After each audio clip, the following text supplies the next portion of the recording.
All right, so today we're going to be doing a streak plate, and the whole point of the streak plate is we want to create a pure culture. So I've got a sample of bacteria here that may be a mixed population. So I want to separate a single bacterium so I can actually try to get just a single colony that came from a single bacterium, in which case it's a pure culture. So the whole point of what we're going to do is we're going to use aseptic technique to basically dilute the bacteria out using a series of streaks in order to make sure that we're actually maybe potentially isolating one bacterium that's going to grow its own colony. So whenever we do this, we can do it basically in one of two ways. We can take a agar plate and we can label 4 different quadrants because we're going to need 4 different streaks. I've just taken just a regular plate. There's nothing on it. I have no quadrants on it. This one, the agar is a little messed up on it, so I'm not going to use this plate, but you can use one that's actually labeled like that. But the first thing I want to do is I want to take a bacterial sample. So I'm going to use that aseptic technique. I'm going to start kind of at the base of the handle, and I'm going to move through that blue flame, and I'm going to make sure that that loop gets red hot, making sure that I'm destroying any foreign contamination. We don't want to contaminate the sample. So once I've gotten the loop all red hot, I'm going to let that cool. So in the process, I'm also going to go ahead and flame the neck of my tube because I'm going to take the sample from an agar slant. So I'm taking it from an agar slant. You could take it from a streak plate, in which case you're going to, or you could take it from a broth tube as well. Just any sample from any of the different media that we use in microbiology. And so now that my loop is cool, wait about 20 seconds, I'm going to actually just go ahead and grab a sample from the tube. So when I'm grabbing the sample, I want to make sure that I'm not touching the sides of the tube with the inoculating loop. So I'm going to grab a sample, pull the inoculating loop out, and before I do anything else, I'm just going to go ahead and reflame that tube, cap it, and kind of put it to the side. So now I have my sample on my loop, and what I'm going to do is I'm going to uncap my plate, and I'm just going to gently streak one area on the plate, basically that first quadrant. Do a nice streak.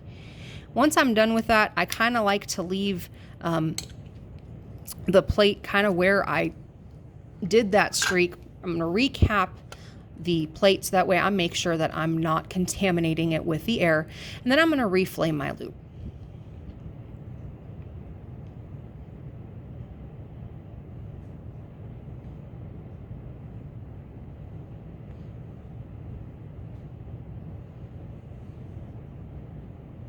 So basically what I've done now is I've put down the bacteria that I picked up, and so now I want to dilute it.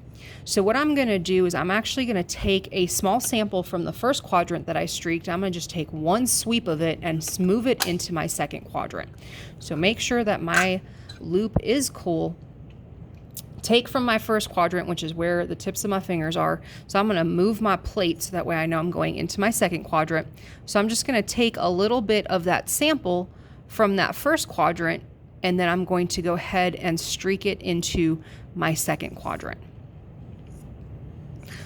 And when I'm doing this, I'm being very gentle on the agar. You don't want to press too hard because you can destroy the agar. Also, you can destroy it if the loop is hot, as well as kill the bacteria.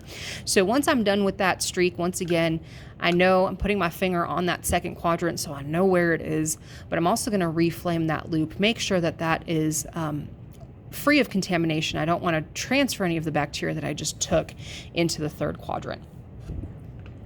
So just wait for that loop to cool. About 20 seconds is about good.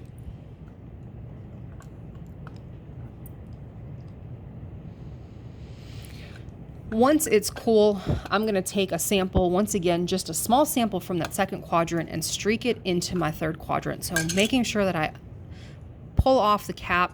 I'm going to once again move it. I can actually see my streaks on my plate. So I'm going to just take a sample from that third quadrant, and from the second quadrant, I'm going to move it into that third quadrant. Once I have that third quadrant, I'm going to basically rotate my plate again so I know where I'm at, put my finger on it, and once again, I'm going to go ahead and reflame that loop. So every time that we do this, we have to make sure that we're doing it aseptically. We don't want to transfer more bacteria because remember, we're trying to dilute it. We want a single bacterium on a single portion of that fourth quadrant. And then once it's in that quadrant, then it's basically going to hopefully originate from one bacterium and create its own colony. So once again, after reflaming the loop, always make sure that it's cool. Once it's cool, I'm going to take, once again, a sample from that third quadrant.